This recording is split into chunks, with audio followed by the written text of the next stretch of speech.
Beneath a somber gray sky in the heart of Rome, St. Peter's Square lay cloaked in mourning, its ancient stones bearing witness to a sea of pilgrims gathered to bid farewell to Pope Francis. The air was heavy with grief. The tolling bells of St. Peter's Basilica, a solemn heartbeat for the thousands who stood in silence. Among the vibrant blue and yellow uniforms of the Swiss Guard, a young man named Adido stood vigil, his halberd gleaming in the muted light, his face a mask of disciplined resolve. For those of you who've lived through the trials of war, the quiet steadfastness of faith, or the enduring work of family life, the Swiss Guard are more than soldiers.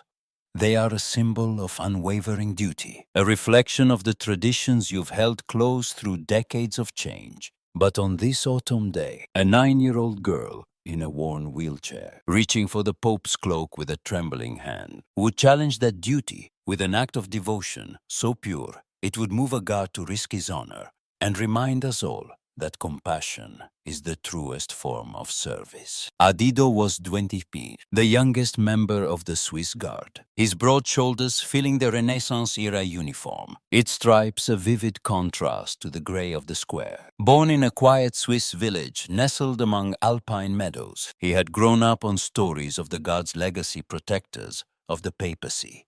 Since 1506, their lives bound by a code of silence, discipline, and sacrifice. To you, who may recall the pride of service, perhaps, in the forces during the war, or in the daily grind of providing for a family through lean years, Adido's role was a calling you might understand. His mission at Pope Francis's funeral was absolute. Stand still, speak not, uphold the sacred protocol that had guided the Guard for centuries. The commander's orders rang in his ears. No movement, no distraction, only duty. His halberd, a ceremonial weapon, polished to a mirror shine, was an extension of that oath, its weight a reminder of the responsibility he carried. Yet, in the crowd, a girl named Anna, frail but radiant, had a mission of her own. Her thin fingers stretched toward the Pope's casket, yearning to touch the golden cloak in a final act of faith, a gesture born of a love that burned brighter than her illness. Anna was 9, a body weakened by a rare neurological condition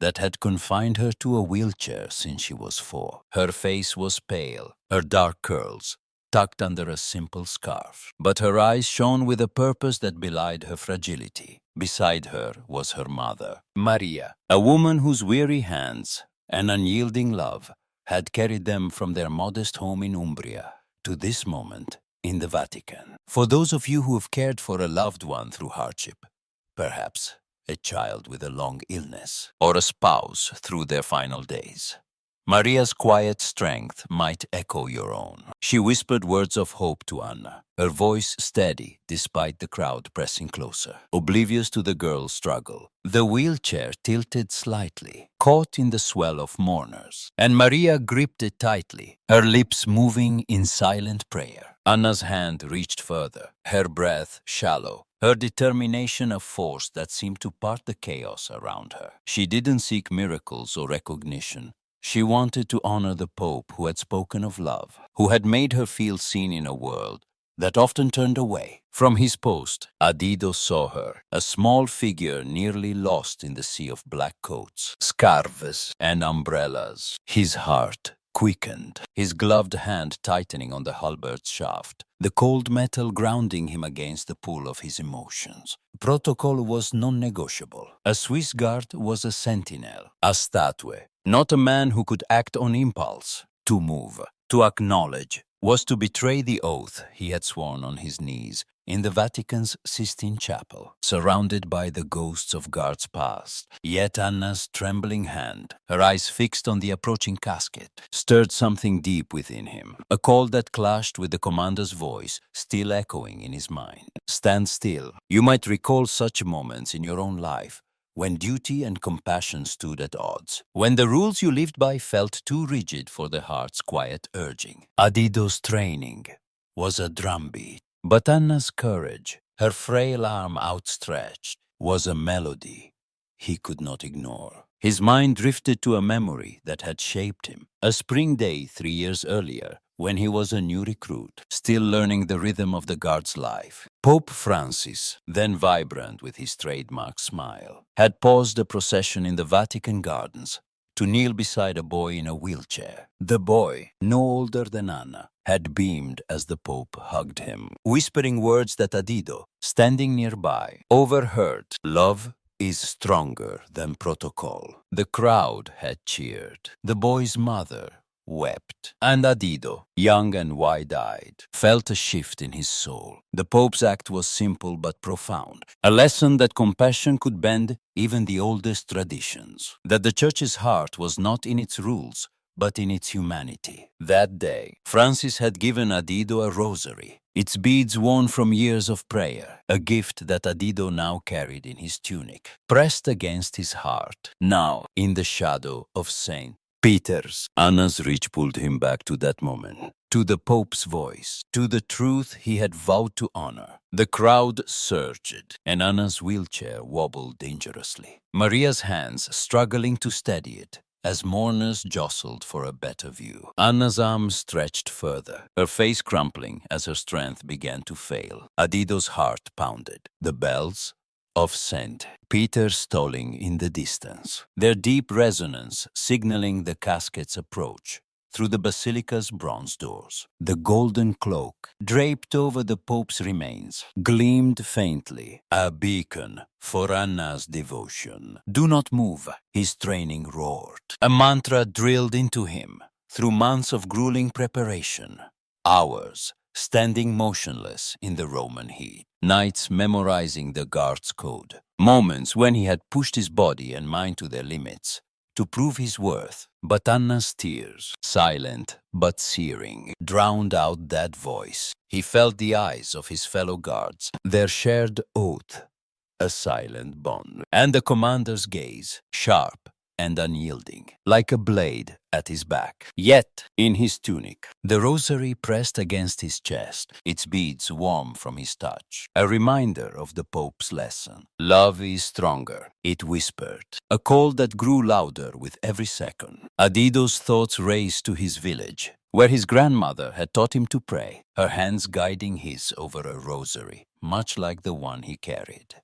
To his father, a farmer, whose quiet kindness had shown him the dignity of small acts. To the Pope, whose embrace of a child had redefined what it meant to serve. Anna's hand faltered, her body slumping, and the crowd began to notice her struggle. An elderly woman in a black shawl pointed, her voice soft but urgent. A priest in somber robes nodded, his lips moving in prayer. Their eyes turned to Adido, a collective plea that added to the pressure building within him, a weight as heavy as the halberd in his hand. The whispers grew, a murmur rippling through the square like a breeze through a field. "Look at her," someone said. "She's reaching for him." A young man stepped back, making space, his face softening. A nun clutched her beads, her eyes wet with tears. The crowd's attention shifted, their focus no longer on the casket but on Anna, her wheelchair a small island in their midst. Adido felt their gaze, the expectation pressing against his resolve. He remembered the rosary, its beads a lifeline, and the Pope's words that had become his guide. Anna's hand dropped, her face a mask of exhaustion and longing. And in that moment, Adido made his choice. In a single, fluid motion, he broke formation, stepping forward, his halberd steady in one hand, his blue and yellow uniform a splash of color against the gray stone. The crowd gasped, a collective intake of breath that echoed across the square. His commander's head snapped toward him, his eyes narrowing, but Adido was already moving, his boots soft but deliberate on the cobblestones. He knelt beside Anna, his presence a quiet shield against the chaos. Gently, he took her trembling hand, his gloved fingers warm and steady, and guided her fingers to the edge of the Pope's cloak. As the casket passed, its golden fabric brushing her skin like a whisper from heaven, Anna's eyes lit up, tears mixing with a faint smile that seemed to hold all the light of Rome. Maria sobbed, her hands covering her mouth, her voice breaking as she whispered, Grazie, grazie. The moment was fleeting, a heartbeat in the eternity of the Vatican. But it was everything Anna's devotion fulfilled, her faith answered, her heart at peace. Adido rose, returning to his post with the same quiet dignity. But the square was changed. Phones flashed like stars in the dusk, capturing the scene, their images destined to spread across the world. The commander's face was unreadable, but the other guards, their eyes hidden beneath their helmets, seemed to soften, a silent acknowledgement of what had transpired. The crowd's murmurs grew into a hum of awe, voices overlapping in Italian, English, Spanish. He helped her. What a guard! She touched the Pope. Within hours, the moment was everywhere. Social media posts with captions like Swiss Guard's compassion at Pope's funeral. News headlines proclaiming a child's faith, a guard's heart, a viral spark that would reach millions. From Rome to London, from parishes to living rooms. For those of you who've known such moments when a small act carried a lifetime's worth of meaning. Perhaps a kind word shared during the austerity of post-war years. A meal given to a neighbor in need. Or a prayer said for a stranger.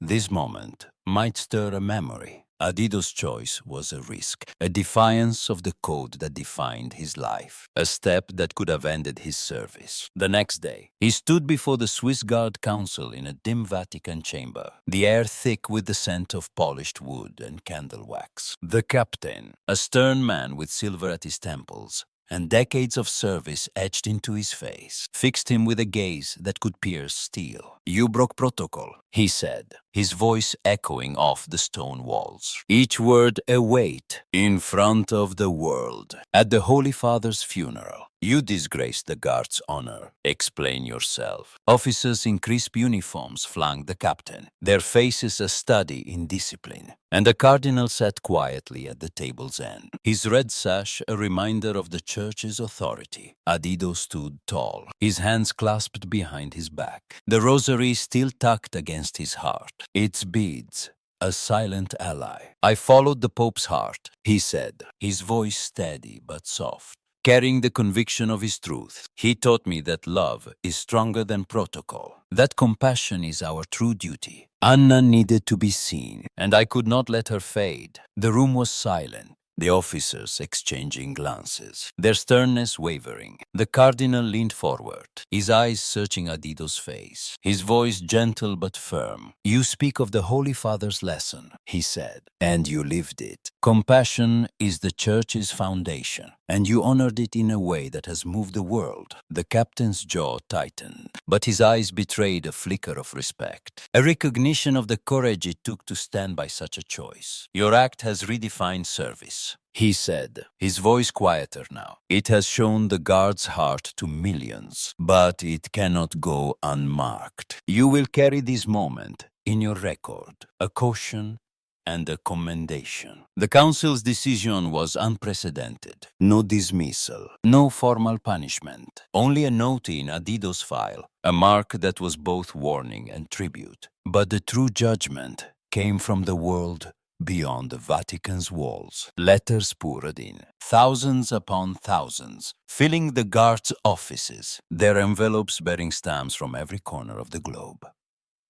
Children who saw Anna as their champion, priests who preached of Adido's courage, and pensioners like you who wrote of their own moments of compassion during hard times. One letter from a retired nurse in Yorkshire read, I cared for patients through the war, and your act reminded me why I kept going. You saw that girl when no one else did. Another, from a London vicar, said, you showed my congregation that faith is not in standing still, but in reaching out. God bless you. A group of school children in Manchester sent a drawing of Adido kneeling beside Anna, their crayons capturing the blue and yellow of his uniform, the gold of the Pope's cloak, the light in Anna's eyes. Adido read each letter, his fingers tracing the ink, his heart heavy with gratitude and grief. He thought of Anna, of her smile, of the rosary she had clutched in her small hands, a mirror of his own. He saw her again, days after the funeral. In a quiet corner of St. Peter's Square, Anna and Maria had stayed in Rome, their pilgrimage extended by the kindness of a local parish that offered them a place to rest. Anna was weaker now, her voice barely a whisper, her curls hidden under a soft cap, but her smile was a beacon that cut through the autumn chill. She held a small rosary, its beads worn from her touch, a twin to the one Adido carried. "Thank you," she said, her eyes meeting his, her words faint but fierce. I felt him. Adido knelt beside her, no longer bound by protocol. His uniform, a symbol not of rigidity, but of heart. "You honored him," he said, his voice thick. "And you honored me." Maria's hand rested on his shoulder, her tears silent but warm. A mother's gratitude that needed no translation. "For you, who've known such moments of connection, perhaps with a child who looked to you for strength, a friend who needed your presence, or a stranger whose life touched yours.